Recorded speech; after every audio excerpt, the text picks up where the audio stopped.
नमस्कार। आकाशवाणी से प्रस्तुत है समाचार प्रभात।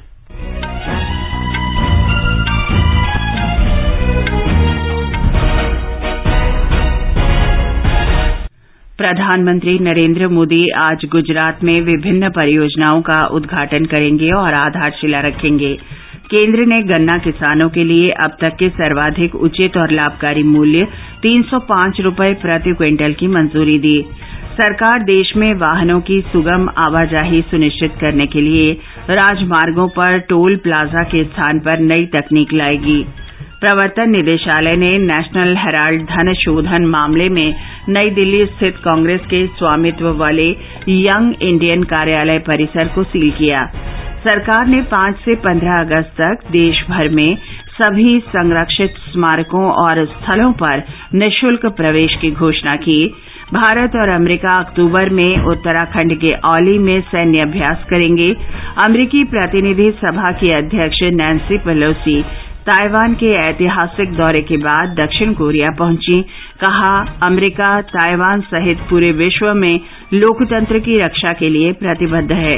और राष्ट्रमंडल खेलों में भारत की तुलिका मान ने जूडो में रजत पदक और तेजस्विन शंकर ने ऊंची कूद में कांस्य पदक जीता। सौरभ घोषाल स्क्वाश के सिंगल्स स्पर्धा में पदक जीतने वाले पहले भारतीय बने।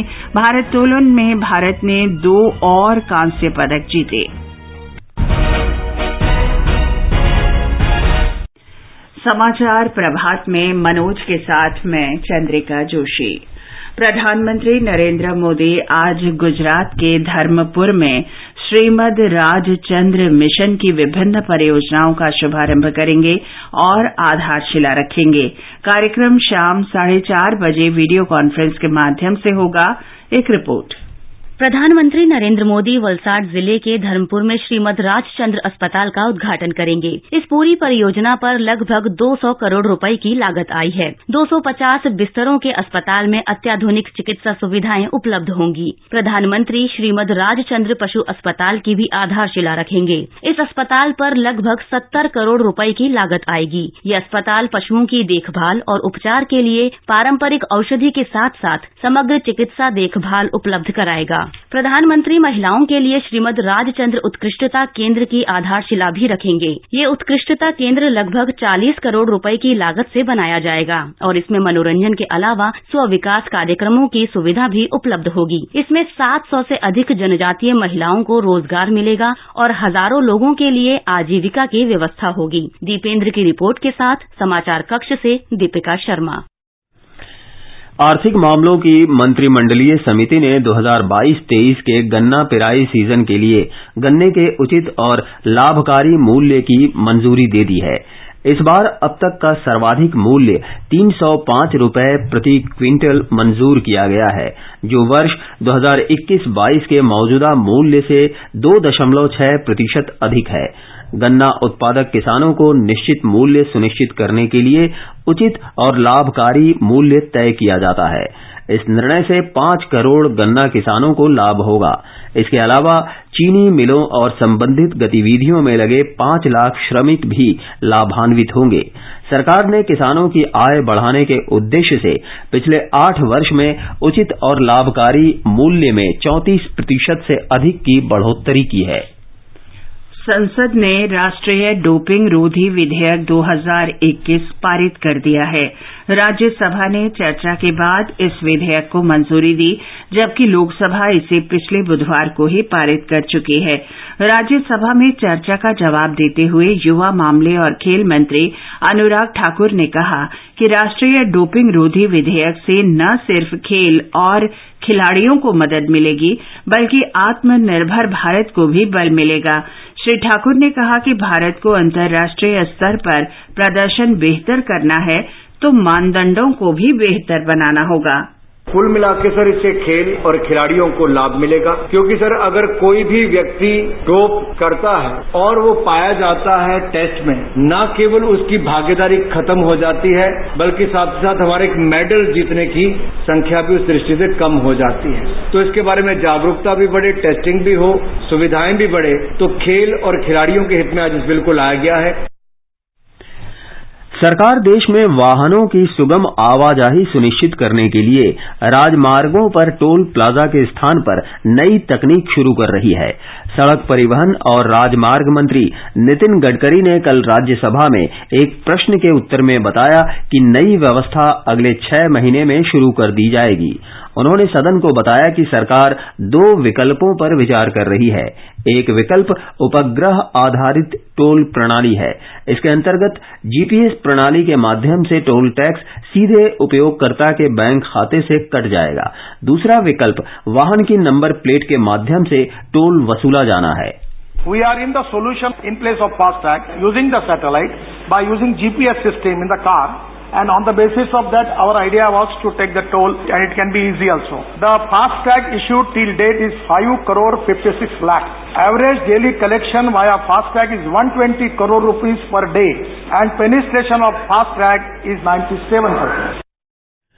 श्री नितिन गडकरी ने कहा कि नई प्रणाली से लोगों को टोल प्लाजा पर लगने वाले जाम से मुक्ति मिलेगी। देश में अब तक 205 करोड़ से अधिक कोविड रोधी टीके लगाए जा चुके हैं। कल 34 लाख से अधिक टीके लगाए गए। स्वास्थ्य मंत्रालय ने बताया कि अब तक 102 करोड़ लोगों को टीके की पहली डोज लगाई गई है, जबकि 93 करोड़ 40 लाख लोगों को दूसरी डोज भी लगाई जा चुकी है। राष्ट्रीय राजधानी दिल्ली में चौथे व्यक्ति में मंकी पॉक्स संक्रमण की पुष्टि हुई है। इसके साथ पूरे देश में मंकी पॉक्स संक्रमितों की संख्या 9 हो गई है। केंद्र सरकार ने इससे बचाव के लिए क्या करें और क्या नहीं करें की सूची जारी की है। परामर्श में कहा गया है कि लंबे समय तक या बार बार संक्रमित मरीज के संपर्क में आने पर मंकी पॉक्स हो सकता है। परामर्श सूची में सलाह दी गई है कि संक्रमण का फैलाव रोकने के लिए संक्रमित व्यक्ति को अलग थलग रखा जाना चाहिए। हाथों की सफाई के लिए साबुन या सैनिटाइजर के इस्तेमाल तथा मास्क और ग्लव्स के उपयोग की सलाह दी गई है। केंद्र सरकार ने इस बीमारी पर नजर रखने और संक्रमण की रोकथाम के लिए कार्यदल भी गठित किया है। प्रवर्तन निदेशालय ने नई दिल्ली में हेराल्ड हाउस स्थित यंग इंडियन कार्यालय सील कर दिया है। जांच एजेंसी ने निर्देश दिया है कि उसकी अनुमति के बिना परिसर नहीं खोला जाए। निदेशालय ने नेशनल हेराल्ड धन शोधन मामले में 12 स्थानों की तलाशी के एक दिन बाद ये कार्रवाई की है। प्रवर्तन निदेशालय कांग्रेस समर्थित यंग इंडियन प्राइवेट लिमिटेड में कथित वित्तीय अनियमितता की जांच कर रहा है। नेशनल हेराल्ड अखबार का स्वामित्व यंग इंडियन प्राइवेट लिमिटेड के पास था। ये समाचार आकाशवाणी से प्रसारित किए जा रहे हैं। विज्ञापन जो सही या वास्तविक न हो वो भ्रामक विज्ञापन है और उन कंपनियों पर 10 लाख रुपए का जुर्माना लगाया जा सकता है। दोबारा गलती करने पर 50 लाख रुपए तक का जुर्माना लगाया जा सकता है। उपभोक्ता मामले विभाग भारत सरकार द्वारा जनहित में जारी। जागो ग्राहक जागो। आगे बढ़ने से पहले एक नजर मुख्य समाचारों पर। प्रधानमंत्री नरेंद्र मोदी आज गुजरात में विभिन्न परियोजनाओं का उद्घाटन करेंगे और आधारशिला रखेंगे। केंद्र ने गन्ना किसानों के लिए गन्ने के अब तक के सर्वाधिक उचित और लाभकारी मूल्य 305 रुपए प्रति क्विंटल की मंजूरी दी। सरकार देश में वाहनों की सुगम आवाजाही सुनिश्चित करने के लिए राजमार्गों पर टोल प्लाजा के स्थान पर नई तकनीक लाएगी। प्रवर्तन निदेशालय ने नेशनल हेराल्ड धन शोधन मामले में नई दिल्ली स्थित कांग्रेस के स्वामित्व वाले यंग इंडियन कार्यालय परिसर को सील किया। सरकार ने 5 से 15 अगस्त तक देश भर में सभी संरक्षित स्मारकों और स्थलों पर निःशुल्क प्रवेश की घोषणा की। भारत और अमेरिका अक्टूबर में उत्तराखंड के औली में सैन्य अभ्यास करेंगे। अमेरिकी प्रतिनिधि सभा की अध्यक्ष नैन्सी पेलोसी ताइवान के ऐतिहासिक दौरे के बाद दक्षिण कोरिया पहुंची। कहा, अमेरिका ताइवान सहित पूरे विश्व में लोकतंत्र की रक्षा के लिए प्रतिबद्ध है। और राष्ट्रमंडल खेलों में भारत की तुलिका मान ने जूडो में रजत पदक और तेजस्विन शंकर ने ऊंची कूद में कांस्य पदक जीता। सौरभ घोषाल स्क्वाश के सिंगल स्पर्धा में पदक जीतने वाले पहले भारतीय बने। भारोत्तोलन में भारत ने 2 और कांस्य पदक अपने नाम किया। सरकार ने 5 से 15 अगस्त तक देश भर में अपने सभी संरक्षित स्मारकों और स्थलों पर आगंतुकों और पर्यटकों का प्रवेश निःशुल्क कर दिया है। पर्यटन मंत्री जी किशन रेड्डी ने बताया कि आजादी का अमृत महोत्सव और 75वें स्वतंत्रता दिवस समारोहों के उपलक्ष्य में ये निर्णय लिया गया है। भारतीय पुरातत्व सर्वेक्षण के महानिदेशक ने बताया कि आगामी 5 से 15 अगस्त तक भारतीय पुरातत्व सर्वेक्षण द्वारा संरक्षित स्मारकों और स्थलों में प्रवेश के लिए कोई शुल्क नहीं लिया जाएगा। अब हर घर की छत पर शान से फहरेगा तिरंगा, गुनगुनाए जाएंगे नव विकास के गीत, आन बान शान का प्रतीक राष्ट्रध्वज तिरंगा। आइए आजादी के अमृत महोत्सव के पावन अवसर पर इस स्वाधीनता दिवस हर घर फहराते हैं तिरंगा और लेते हैं भव्य और सशक्त भारत के निर्माण का संकल्प। आइए हर घर फहराएं तिरंगा।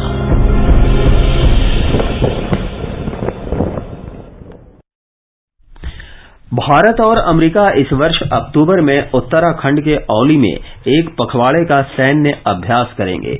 दोनों देशों का ये 18वां संयुक्त युद्धाभ्यास 14 से 31 अक्टूबर तक चलेगा।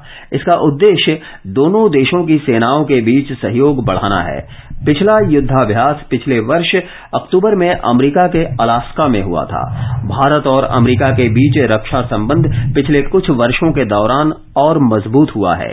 जून 2016 में अमेरिका ने भारत को अपना प्रमुख रक्षा साझेदार घोषित किया था। दोनों देशों के बीच पिछले कुछ वर्षों में रक्षा और सुरक्षा संबंधी कई महत्वपूर्ण समझौते हुए हैं। अमेरिका की प्रतिनिधि सभा की अध्यक्ष नैन्सी पेलोसी ताइवान के ऐतिहासिक दौरे के बाद दक्षिण कोरिया पहुंच गई हैं। वे आज सुबह कोरिया गणराज्य की नेशनल असेंबली के अध्यक्ष किम जिन प्यो से मिल रही हैं। सुश्री पेलोसी 25 वर्ष से भी अधिक अवधि में ताइवान का दौरा करने वाली अमेरिका की पहली स्पीकर हैं। ताइवान के राष्ट्रपति साई इंग वेन से मुलाकात के दौरान सुश्री पेलोसी ने कहा कि अमेरिका ताइवान के प्रति अपनी प्रतिबद्धताएं पूरी करेगा। उन्होंने कहा कि आज विश्व को लोकतंत्र और निरंकुशता के विकल्पों के बीच चुनाव करना है और अमेरिका ताइवान सहित पूरे विश्व में लोकतंत्र की रक्षा के लिए प्रतिबद्ध है। Our delegation came to Taiwan to make unequivocally clear we will not abandon our commitment to Taiwan, and we are proud of our enduring friendship. And Taiwan has been an island of resilience in the world. Indeed, the people of Taiwan have proven to the world that with hope, courage, and determination, it is possible to build a peaceful and prosperous future. अमेरिकी प्रतिनिधि मंडल के मंगलवार रात Taiwan की राजधानी Taipei पहुंचने के बाद चीन ने कड़े बयान जारी किए और ताइवान के आसपास कई सैन्य अभ्यासों की घोषणा की। ताइवान ने चीनी कार्रवाई की निंदा करते हुए कहा कि इनसे ताइवान की संप्रभुता का उल्लंघन हुआ है। 7 औद्योगिक देशों के समूह G7 ने ताइवान के आसपास चीन के सैन्य अभ्यास की घोषणा की निंदा की है। अमेरिकी प्रतिनिधि सभा की अध्यक्ष नैन्सी पेलोसी के ताइवान के दौरे के बाद चीन ने इस सैन्य अभ्यास की घोषणा की है। G7 देशों के विदेश मंत्रियों ने एक बयान में कहा कि सुश्री पेलोसी के दौरे को बहाना बनाकर आक्रामक सैन्य गतिविधि उचित नहीं है। उन्होंने कहा कि चीन की इस कार्रवाई से क्षेत्र में तनाव बढ़ेगा। इंडियन ऑयल कॉरपोरेशन लिमिटेड ने बांग्लादेश के रास्ते भारत में पेट्रोलियम उत्पादों की आपातकालीन आपूर्ति के लिए बांग्लादेश सड़क और राजमार्ग विभाग के साथ समझौता किया है। भारतीय उच्चायोग ने बताया कि इस वर्ष असम में बाढ़ से हुए नुकसान को देखते हुए पेट्रोलियम पदार्थों की आपात आपूर्ति के लिए ये व्यवस्था की है। पेट्रोलियम टैंकर मेघालय से बांग्लादेश होते हुए त्रिपुरा जाएंगे। बांग्लादेश के विदेश मंत्रालय ने कहा कि समझौता ज्ञापन पर हस्ताक्षर दोनों देशों के बीच मैत्री संबंधों के तहत किए गए हैं। इससे भारतीय वाहनों को असम से त्रिपुरा तक सड़क मार्ग से ईंधन ले जाने में सहायता होगी। राष्ट्रीय अन्वेषण अभिकरण ने महाराष्ट्र के अमरावती में उमेश कोल्हे की हत्या के सिलसिले में 2 अन्य आरोपियों को गिरफ्तार किया है। अब तक इस मामले में 9 लोगों को गिरफ्तार किया जा चुका है। भारतीय जनता पार्टी की पूर्व प्रवक्ता नूपुर शर्मा के समर्थन में सोशल मीडिया में पोस्ट भेजने पर उमेश कोल्हे की हत्या 21 जून को कर दी गई थी। बर्मिंघम राष्ट्रमंडल खेलों के छठे दिन कल भारत ने 5 पदक जीते। ब्यौरा लेकर आ रहे हैं खेल डेस्क से आनंद श्रीवास्तव। 22वें राष्ट्रमंडल खेलों में तेजस्विन शंकर ने पुरुषों की ऊंची कूद में 2.22 मीटर छलांग लगाकर कांस्य पदक जीता। कॉमनवेल्थ गेम्स इतिहास में हाई जंप में भारत का ये पहला पदक है। भारोत्तोलन में लिफ्टर्स का शानदार प्रदर्शन जारी है। गुरदीप सिंह ने 109 किलोग्राम से अधिक भार वर्ग में कांस्य पदक जीता। लवप्रीत सिंह ने 109 किलोग्राम वजन वर्ग में ब्रॉन्ज मेडल अपने नाम किया। लवप्रीत ने इस जीत को कड़ी मेहनत का परिणाम बताया। काफी अच्छा लग रहा है, ये मेरा पहला मेजर कंपटीशन था, काफी अच्छा फील हो रहा है। जो मेहनत करके अपना लाइव बेस्ट किया है मैंने, ये स्टेज पे कंपटीशन पे लाइव बेस्ट किया है, नेशनल रिकॉर्ड किए, स्नैच का, क्लींजर का, टोटल का भी। स्क्वॉश में सौरभ घोषाल ने इतिहास रचते हुए कांस्य पदक जीतने में कामयाबी पाई। स्क्वॉश के सिंगल्स स्पर्धा में राष्ट्रमंडल खेलों के इतिहास में भारत का ये पहला पदक है। सौरभ ने इस जीत को ऐतिहासिक बताया। very happy. It's a historic day for Indian squash, and to be able to do this on a stage like this against the player of the ilk of James Willstrop is very special, and I'm just so happy that after all these years I've managed to kind of pull through and then win this medal, so I'm ecstatic. Judo में महिलाओं के 79 kilogram भार वर्ग में तुलिका मान ने रजत पदक जीता। महिला क्रिकेट में भारत ने सेमीफाइनल में जगह बना ली है। जमाइमा रॉड्रिग्स और रेणुका सिंह के बेहतरीन प्रदर्शन के दम पर टीम इंडिया ने अपने अंतिम लीग मैच में बारबाडोस को 100 रन से हराया। महिला मुक्केबाजी में निखत जरीन और नीतू सिंह ने अपने अपने भार वर्ग के सेमीफाइनल में पहुंचकर पदक पक्का कर लिया है। 70 किलोग्राम वजन वर्ग में लवलीना बोरगोहेन की क्वार्टर फाइनल में हार चौंकाने वाली रही। पुरुष वर्ग में मोहम्मद हुसामुद्दीन ने भी अंतिम 4 में जगह बनाकर पदक सुनिश्चित कर लिया है। हॉकी में भारतीय पुरुष और महिला टीम ने सेमीफाइनल में जगह बना ली है। पुरुष टीम ने कनाडा पर 8-0 से जीत दर्ज की, जबकि महिला टीम ने रोमांचक मुकाबले में कनाडा को 3-2 से मात दी। पदक तालिका में ऑस्ट्रेलिया पहले, इंग्लैंड दूसरे और कनाडा तीसरे स्थान पर है। भारत 5 स्वर्ण, 6 रजत और 7 कांस्य सहित 18 पदक जीतकर 7वें पायदान पर है।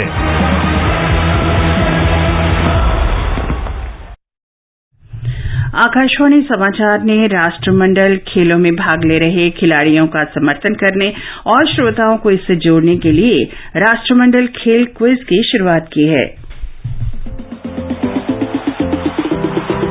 सुनिए राष्ट्रमंडल खेल क्विज आकाशवाणी समाचार के साथ रोजाना शाम 7:20 पर। इसमें हिस्सा लेने के लिए आपको देना है कॉमनवेल्थ गेम्स पर पूछे गए एक आसान सवाल का जवाब। आप अपना जवाब ईमेल कर सकते हैं। पता है airsportscan@gmail.com। विजेता को टीम इंडिया की एक जर्सी भी दी जाएगी। तो देर किस बात की, सुनिए स्पोर्ट्स कैन प्रतिदिन शाम 7:20 पर FM गोल्ड 100.1 मेगाहर्ट्ज और हमारे YouTube channel news on AIR official पर।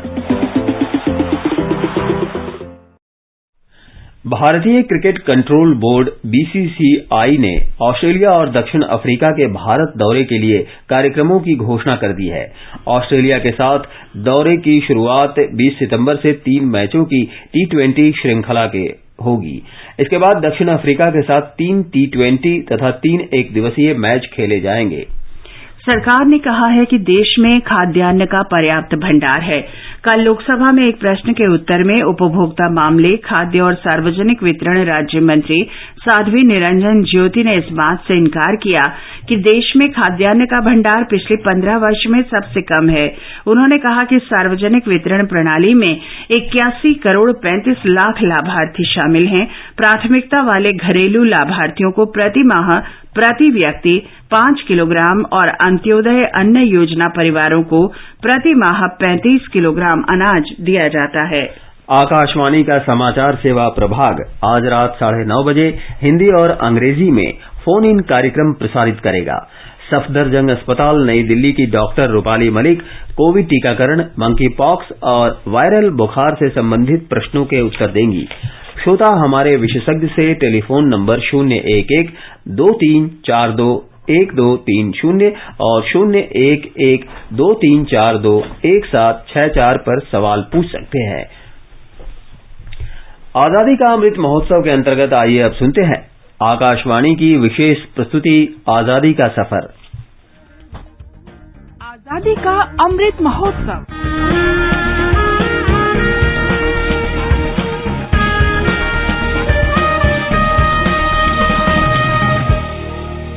आजादी का सफर, आकाशवाणी समाचार के संग एक राष्ट्र का उदय। भारत का गौरवशाली स्वतंत्रता संग्राम आधुनिक विश्व के महानतम स्वाधीनता संघर्षों में शामिल है और आकाशवाणी से हम हर रोज लेकर आते हैं आपके लिए इसी संघर्ष की एक झलक। आज हम राष्ट्रवादी नेता फिरोज शाह मेहता को याद कर रहे हैं, जिनका जन्म 4 अगस्त 1845 को बॉम्बे में हुआ था।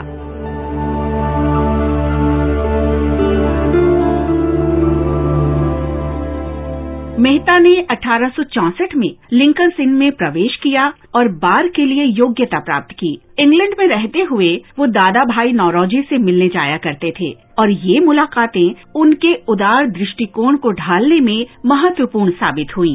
केटी तैलंग और बदरुद्दीन तैयब जी के अलावा रानाडे गोखले, दिनशॉ वाचा, उमेश चंद्र बनर्जी और बाल मोहन वागले उनके कुछ करीबी दोस्त थे।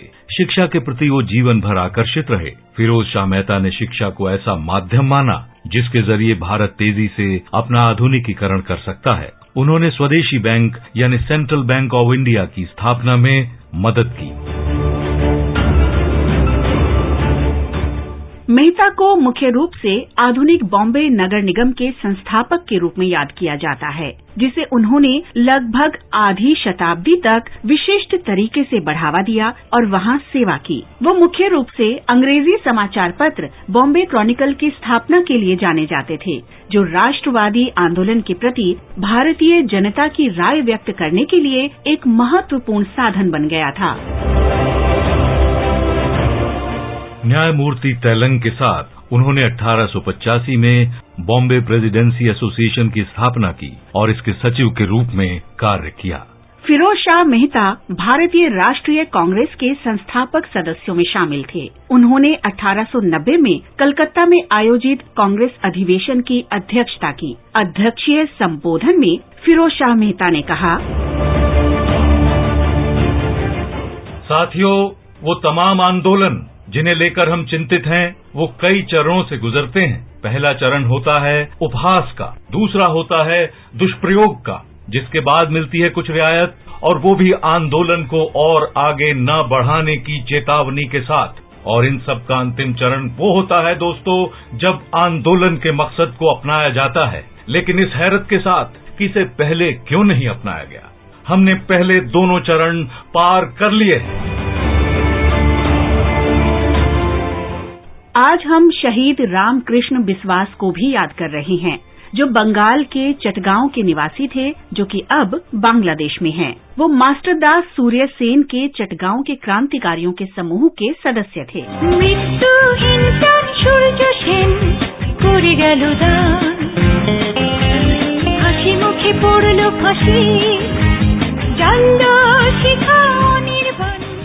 उन्हें मास्टरदा ने पुलिस महानिरीक्षक क्रेग की हत्या करने का निर्देश दिया था।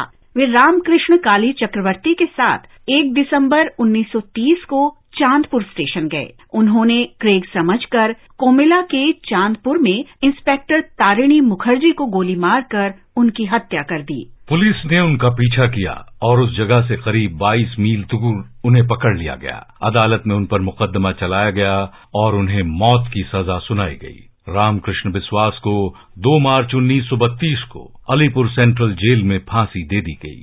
धरती के वीर सपूत रामकृष्ण बिस्वास को आकाशवाणी समाचार की ओर से शत शत नमन।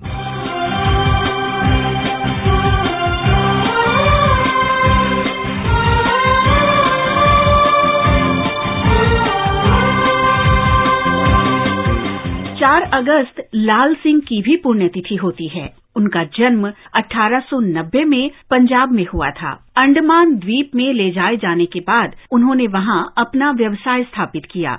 लाल सिंह इंडियन इंडिपेंडेंस लीग में शामिल हुए, इसके लिए धन जुटाया और द्वीप समूह की यात्रा के दौरान नेताजी को ये राशि दान कर दी। जापानी सेना ने जनवरी 1944 में अंग्रेजों के लिए जासूसी करने के झूठे आरोप में उन्हें गिरफ्तार कर लिया और उन्हें सेलुलर जेल में डाल दिया। बाद में उन्हें रिहा कर दिया गया, लेकिन फिर से गिरफ्तार कर लिया गया और 4 अगस्त 1945 को समुद्र में फेंक दिया गया। धरती के वीर सपूत को शत शत नमन।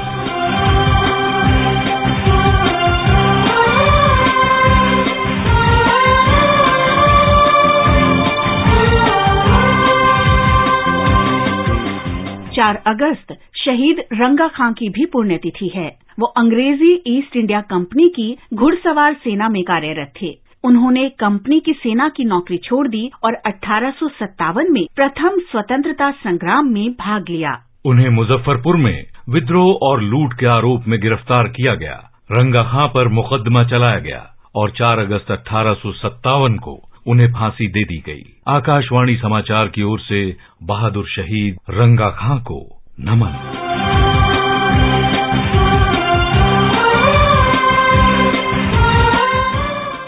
आजादी का सफर आकाशवाणी समाचार के संग श्रृंखला की ये कड़ी यहीं संपन्न होती है। कल फिर मिलेंगे नई कड़ी के साथ।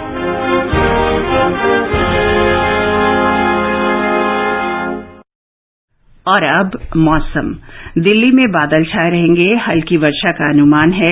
न्यूनतम तापमान 27 डिग्री सेल्सियस दर्ज किया गया और अधिकतम 33 डिग्री सेल्सियस रह सकता है। मुंबई और कोलकाता में बादल छाए रहेंगे। चेन्नई में बारिश का अनुमान है। श्रीनगर और जम्मू में बादल छाए रहेंगे। लेह में मौसम साफ रहेगा। मुजफ्फराबाद और गिलगित में बादल छाए रहेंगे। गुवाहाटी, इम्फाल, शिलंग, कोहिमा, गैंगटॉक और ईटानगर में भी बादल छाए रहेंगे। और मनोज, अब आप बताएं आज के समाचार पत्रों में क्या विशेष है? जी चंद्रिका, राष्ट्रमंडल खेलों में भारत के खिलाड़ियों की उपलब्धियों का जिक्र आज भी अखबारों की सुर्खियों में है। बुधवार को भारत के खाते में आए 5 पदक और उनके विजेताओं पर विस्तार से अखबारों ने चर्चा की है। दैनिक जागरण ने भारतीय खिलाड़ियों के उमंग से झूमते चित्र दिए हैं। दिल्ली में नेशनल हेराल्ड परिसर में यंग इंडियन दफ्तर अस्थायी रूप से सील करने को भी अखबारों ने अहमियत दी है। राष्ट्रीय सहारा ने लिखा है, ईडी ने कहा सबूतों को सुरक्षित रखने के लिए की कार्रवाई। दिल्ली में कल तिरंगा यात्रा के चित्र भी अखबारों के मुख्य पृष्ठ पर हैं। हिन्दुस्तान का शीर्षक है, तिरंगा यात्रा पर सरकार विपक्ष में तकरार। अमृत महोत्सव पर मंत्रियों और सांसदों ने दिखाया जोश। लिखता है राजस्थान पत्रिका, अग्निपथ योजना में भर्ती के लिए बम्पर आवेदन अखबारों की सुर्खियों में है। हरी भूमि ने लिखा है, 82,200 महिलाओं ने किया ऑनलाइन रजिस्ट्रेशन। नौसेना में अग्निपथ के तहत आवेदन का आंकड़ा 9 लाख के पार पहुंचा। किसानों को राहत शीर्षक से नव भारत टाइम्स ने लिखा है, गन्ना खरीद के दाम बढ़े। लोक सत्य ने लिखा है, गन्ने का उच्चतर लाभकारी मूल्य। आगामी पेराई सत्र के लिए सरकार ने प्रति क्विंटल 305 रुपए तय किया। जनसत्ता की खबर है, चुनाव से पहले मुफ्त सुविधाओं की घोषणा की संस्कृति को खत्म करने पर उच्चतम न्यायालय की सख्ती, कहा विशेषज्ञ निकाय बनाया जाए। दैनिक भास्कर लिखता है, क्रिप्टो निवेशकों के लिए अब पैन कार्ड अनिवार्य होगा। हरिभूमि और कुछ अन्य अखबारों ने 15 अगस्त तक सभी स्मारकों और संग्रहालयों में प्रवेश निःशुल्क करने की सरकार के फैसले को अहमियत दी है। हिन्दुस्तान ने कुछ अलग शीर्षक से लिखा है, यूपी श्रम विभाग के सर्वे में खुलासा, कई जिलों में पढ़ने की उम्र में परिवार पाल पोस रहे हैं बच्चे। पत्र लिखता है, हर कहानी में दर्द की दास्तां।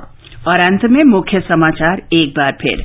प्रधानमंत्री नरेंद्र मोदी आज गुजरात में विभिन्न परियोजनाओं का उद्घाटन करेंगे और आधारशिला रखेंगे। केंद्र ने गन्ना किसानों के लिए अब तक के सर्वाधिक उचित और लाभकारी मूल्य 305 रुपए प्रति क्विंटल की मंजूरी दी। सरकार देश में वाहनों की सुगम आवाजाही सुनिश्चित करने के लिए राजमार्गों पर टोल प्लाजा के स्थान पर नई तकनीक लाएगी। प्रवर्तन निदेशालय ने नेशनल हेराल्ड धन शोधन मामले में नई दिल्ली स्थित कांग्रेस के स्वामित्व वाले यंग इंडियन कार्यालय परिसर को सील किया। सरकार ने 5 से 15 अगस्त तक देश भर में सभी संरक्षित स्मारकों और स्थलों पर निःशुल्क प्रवेश की घोषणा की। भारत और अमेरिका अक्टूबर में उत्तराखंड के औली में सैन्य अभ्यास करेंगे। अमेरिकी प्रतिनिधि सभा की अध्यक्ष नैन्सी पेलोसी ताइवान के ऐतिहासिक दौरे के बाद दक्षिण कोरिया पहुंची। और राष्ट्रमंडल खेलों में भारत की तुलिका मान ने जूडो में रजत पदक और तेजस्विन शंकर ने ऊंची कूद में कांस्य पदक जीता। इसके साथ ही समाचार प्रभात का ये अंक समाप्त हुआ। नमस्कार।